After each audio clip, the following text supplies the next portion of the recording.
Hello all welcome back to our channel.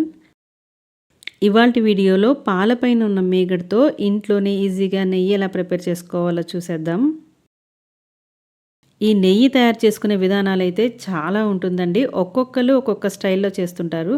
So ఈ వీడియోలో నేను చూపించబోయేది నేను ఇంట్లో తయారు చేసుకునే విధానం మీకు చూపించబోతున్నాను. మరి ఇంకా లేట్ చేయకుండా ఎలా తయారు చేయాలో ప్రాసెస్ చూసేద్దాం పదండి. ఫస్ట్ అయితే పచ్చి పాలని బాగా కాసిన తర్వాత పొంగు రాగానే ఆఫ్ చేసేయకుండా ఒక 5 to 10 మినిట్స్ మరిగించుకొని ఆఫ్ చేసేసేయాలి. పాలు పూర్తిగా చల్లారిన తర్వాత ఫ్రిడ్జ్లో పెట్టి ఒక ఓవర్ నైట్ వదిలేసామంటే మార్నింగ్కి మనకి ఇలా చిక్కటి మేగడైతే పాల మీద వచ్చేస్తుంది. ఈ విధంగా ఫోర్క్ స్పూన్ ఉపయోగించామంటే ఈజీగా మేగడ్ని సెపరేట్ చేసేసుకోవచ్చు.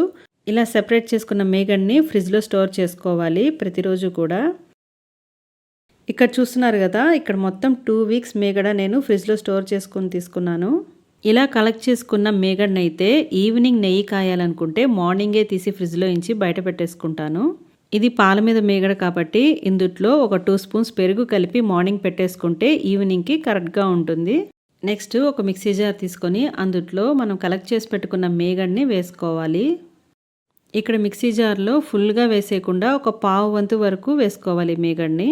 తర్వాత ఇందుట్లో కొద్దిగా నీళ్ళని యాడ్ చేసుకొని దీన్ని గ్రైండ్ చేసుకోవాలి. ఇక్కడ గ్రైండ్ చేసుకునేటప్పుడు గుర్తుపెట్టుకోవాల్సిన విషయం ఏంటంటే పల్స్ మోడ్లో జస్ట్ 2 to 3 టైమ్స్ మనము మెల్లగా గ్రైండ్ చేసుకోవాలి. ఒకేసారి హై స్పీడ్ పెట్టుకుంటే వెన్న రాదు. ఒక 3 టైమ్స్ పల్స్ మోడ్లో గ్రైండ్ చేసుకున్న తర్వాత మళ్ళీ ఒక గ్లాస్ వాటర్ యాడ్ చేసుకొని మళ్ళీ పల్స్ మోడ్లో గ్రైండ్ చేసుకోవాలి 2 to 3 టైమ్స్. చూస్తున్నారు కదా, ఈ టెక్స్చర్ వచ్చేంత వరకు కూడా పల్స్ మోడ్లోనే గ్రైండ్ చేసుకోవాలి. ఇక్కడ మనకి చూడంగానే తెలిసిపోతుంది, వాటర్ వెన్న సెపరేట్ అయిపోయి కనిపిస్తుంది. సో ఇలా వచ్చేసిన తర్వాత స్పూన్ హెల్ప్తో ఈ విధంగా తీసేసుకోవచ్చు. చూస్తున్నారు కదా, ఈజీగా వెన్ననంతా కూడా ఇలాగా స్పూన్తో తీసేసుకోవచ్చు. వెన్నని కలెక్ట్ చేసుకున్న తర్వాత ఈ వాటర్ని ఇలా స్ట్రైనర్లో పోసుకుంటే మిగిలింది ఏమన్నా ఉంటే స్ట్రైనర్లో వచ్చేస్తుంది. మిక్సీ జార్లో మిగిలిన ఉన్న మేగడ్ని కూడా మళ్ళీ ఒక పావు వంతు వేసుకొని సేమ్ ఇందాక ప్రాసెస్లోనే వాటర్ యాడ్ చేసుకుంటున్నాను. నీళ్ళని కూడా నేను నార్మల్ రూమ్ టెంపరేచర్ ఉన్న నీళ్ళనే యూస్ చేస్తున్నాను.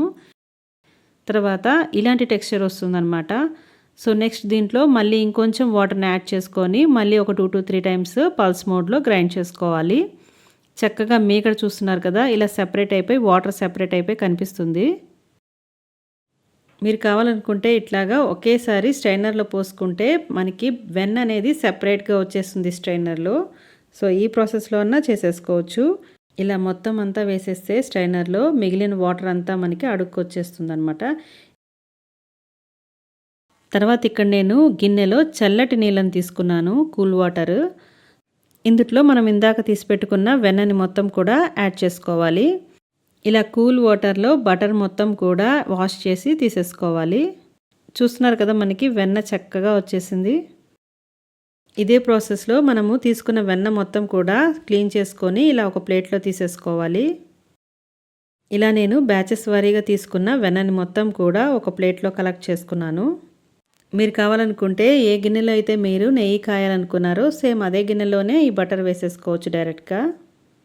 ఇలా తీసుకున్న వెన్నని మనము స్టవ్ ఆన్ చేసుకొని ప్యాన్ పెట్టుకొని అందుట్లో వేసుకోవాలి. ఇక్కడ నేను కలెక్ట్ చేసుకున్న వెన్నని మొత్తం కూడా కడాయిలో వేసేసుకొని కాస్తున్నాను. దీనికోసం అయితే కొంచెము మందపాటి గిన్నెనైతే పెట్టుకోవాలి నెయ్యి కాయడానికి. ఇక్కడ హై ఫ్లేమ్లో పెట్టుకొని కంటిన్యూస్గా నేను కలుపుతూ ఉన్నాను. కాసేపటికి మనకి చక్కగా మెల్ట్ అయిపోయి చూస్తున్నారు కదా, ఈ విధంగా వచ్చేస్తుంది. కావాలనుకుంటే లో ఫ్లేమ్లో పెట్టేసి దీన్ని మధ్య మధ్యలో కలుపుకుంటూ మనం పని అంతా కూడా చేసుకోవచ్చండి. సో ఇక్కడైతే నేను హై ఫ్లేమ్లో పెట్టుకొని కంటిన్యూస్గా కలుపుకుంటూ ఉన్నాను. స్టార్టింగ్లో చెప్పాను కదండి, ఈ నెయ్యి ఒక్కొక్కరు ఒక్కొక్క ప్రాసెస్లో చేస్తారని. సో నేనైతే ఈ ప్రాసెస్లో చేస్తానండి. మరి మీరు ఏ ప్రాసెస్లో చేస్తారో కమెంట్ చేయండి. అలాగే ఏమైనా సజెషన్స్ ఉన్నా కూడా కామెంట్ సెక్షన్లో నాకు తెలియచేయండి. ఇక్కడ చూస్తున్నారు కదా, ఈ స్టేజ్లో వచ్చిన తర్వాత నేను ఇందులో కొద్దిగా కరివేపాకు యాడ్ చేసుకున్నాను. ఒక 2 రెమ్మల కరివేపాకును వేసుకున్నాను. పోతే తమలపాకులను యాడ్ చేసుకున్నా కూడా నెయ్యి ఫ్లేవర్ చాలా బాగుంటుంది. నాకు ఇక్కడ అవైలబుల్గా లేదనమాట. సో అందుకే నేను ఇక్కడ కరివేపాకు యాడ్ చేసుకున్నాను. నెయ్యి మనకి కమ్మగా ఉంటుంది ఇది యాడ్ చేసుకోవడం వల్ల. ఈ స్టేజ్లో ఉన్నప్పుడు మాత్రం కంటిన్యూస్గా కలుపుతూ ఉండాలి, లేకపోతే అడుగున మాడిపోతుంది. ఇలా డార్క్ బ్రౌన్ వస్తే మనకి నెయ్యి ఫ్లేవర్ చాలా బాగుంటుంది. సో కంటిన్యూస్గా కలుపుకుంటూ ఉండాలి. ఈ గసి మొత్తం కూడా బ్రౌన్ కలర్ వచ్చిందంటే ఇంకా స్టవ్ ఆఫ్ చేసేసుకోవచ్చు. మనకి నెయ్యి ప్రిపేర్ అయిపోయినట్టే. పూర్తిగా చల్లారిన తర్వాత నేను ఇక్కడ చూపిస్తున్నాను చూడండి. ఇప్పుడు నేను ఈ నెయ్యిని చక్కగా స్ట్రైనర్లో పోసుకొని వడగట్టేసుకుంటున్నాను. ఇక్కడ చూస్తున్నారు కదా, మనకి ప్యూర్ నెయ్యి అయితే ఇంట్లోనే ఈజీగా ప్రిపేర్ చేసేసుకున్నాము. ఇలా ఒక గ్లాస్ జార్లో కానీ స్టీల్ జార్లో కానీ మనము పోసుకొని స్టోర్ చేసి పెట్టుకోవచ్చు. బయట దొరికే మార్కెట్లో రకరకాల ప్రిజర్వేటివ్స్ కలిపిన నెయ్యి కన్నా కూడా మనకి ఇక్కడ స్వచ్ఛమైన నెయ్యిని ఇంట్లో ఇలా ఈజీగా ప్రిపేర్ చేసుకుంటే చాలా బాగుంటుంది. నేనైతే ఈ ప్రాసెస్లోనే నెయ్యి ప్రిపేర్ చేసుకుంటానండి. వీడియో నచ్చితే లైక్ చేయండి, అలాగే మన ఛానల్ని సబ్స్క్రైబ్ చేసుకోండి. నెక్స్ట్ వీడియోలో మళ్ళీ కలుసుకుందాం. Thank you for watching. Have a nice day.